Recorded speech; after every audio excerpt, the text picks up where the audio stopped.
Bien, chers frères et sœurs dans le Christ, l'Église commémore donc en ce jour le baptême de Jésus, l'une des grandes théophanies par lesquelles il manifesta sa gloire au commencement de l'œuvre du salut.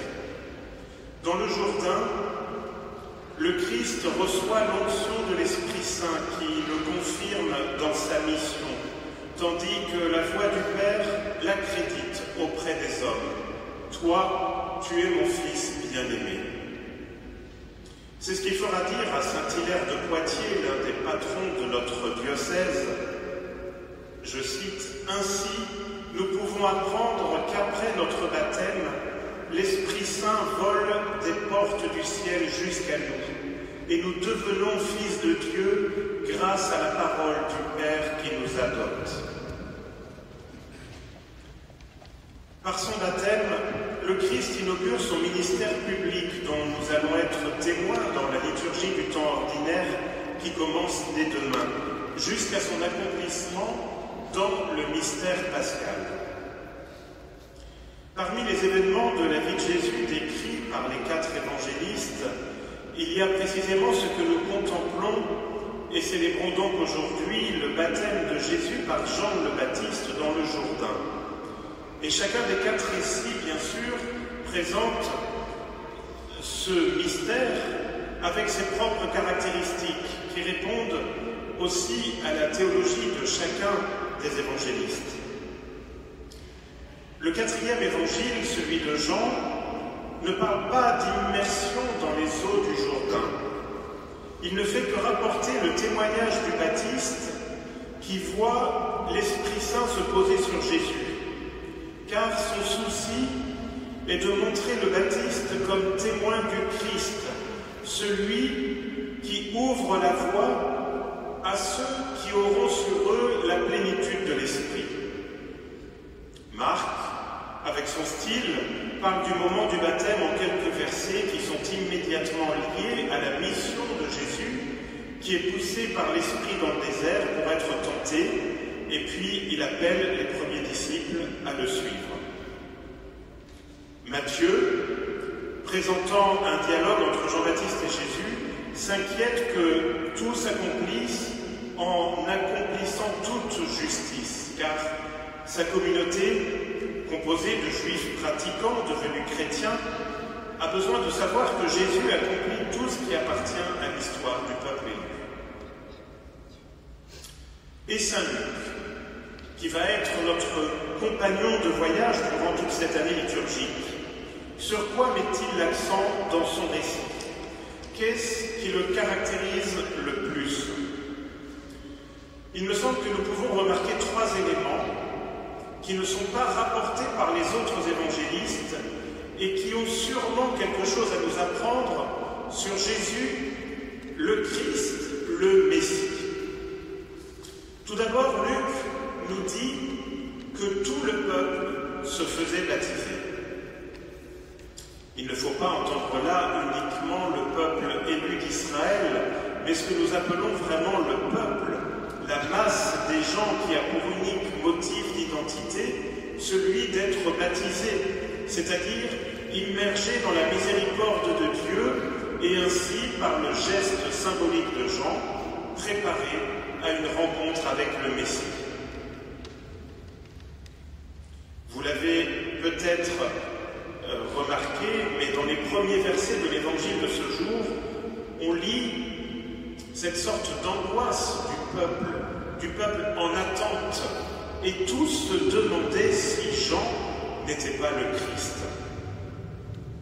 Cette angoisse du salut, c'est une question qui touche les cœurs. Ça touche les cœurs du peuple, non pas des autorités, des scribes, des pharisiens, des prêtres, qui ne prennent même pas la peine d'aller chez Jean puiser dans les paroles et les gestes du salut. Le seul personnage qui ne fait pas partie du peuple et que Saint Luc met en relation avec le Baptiste, c'est Hérode. Il en est question dans les quelques versets qui ont été malheureusement coupés dans ce passage d'évangile.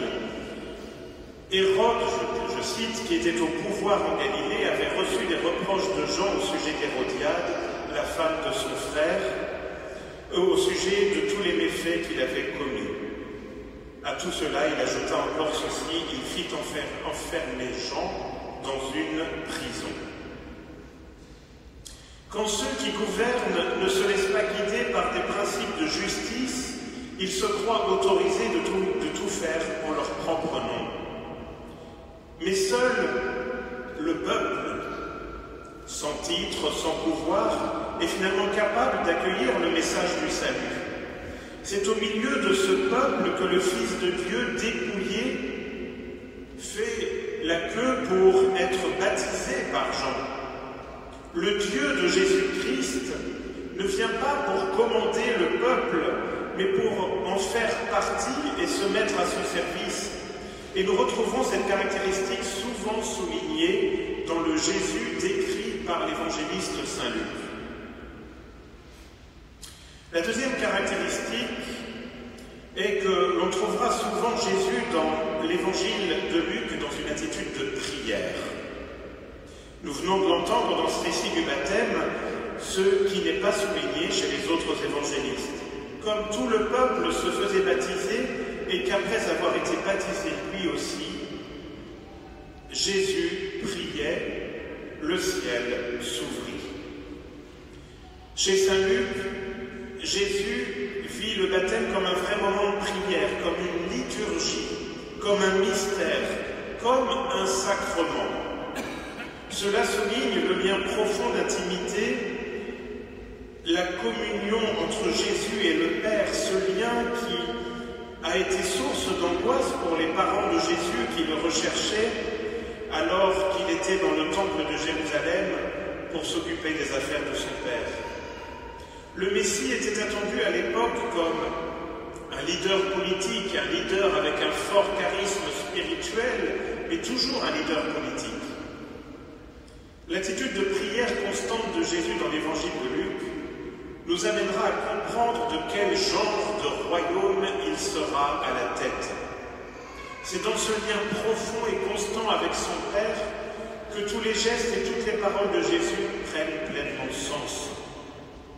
Hérode, le seul roi mentionné par Luc dans la vie publique de Jésus, menacera plusieurs fois la vie de Jean-Baptiste et de Jésus. Il va réussir à éliminer physiquement les deux de son royaume. Mais le royaume de Dieu se manifestera lui-même plus fort que n'importe quel royaume terrestre. Le vrai trésor n'est pas sur les puissants de ce monde, mais dans le royaume des cieux, où, grâce à une vie d'aumône et de charité, le trésor de notre cœur est à l'abri de tout mal. Et pour conclure, la troisième caractéristique de ce récit est l'Esprit Saint, qui, sous une apparence corporelle, descend sur Jésus comme une colombe. Tous les évangélistes racontent que l'Esprit descend comme une colombe sur Jésus, mais Luc tient à souligner son apparence corporelle, car même l'Esprit, réalité invisible par excellence, n'est pas exempt d'une relation étroite avec l'humanité, avec la matière, avec le corps. Cela signifie que nous ne pouvons nous sauver que par la réalité corporelle, matérielle de la divine humanité de Jésus, de sa divinité humaine.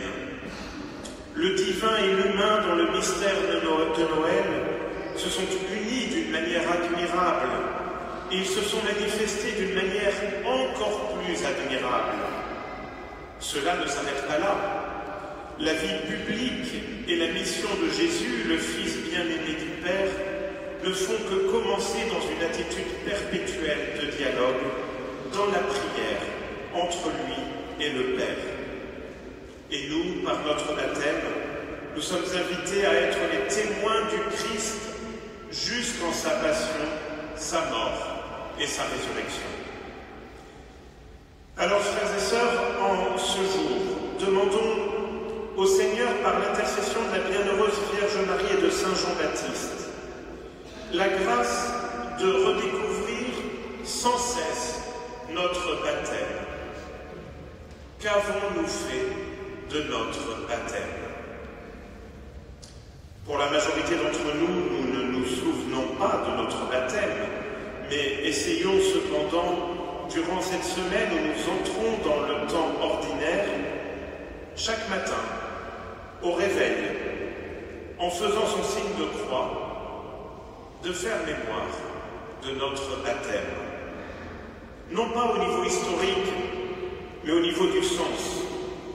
Grâce à ce sacrement du baptême, je peux entrer en dialogue avec Dieu notre Père, qui nous appelle chacun ses enfants bien-aimés. Amen.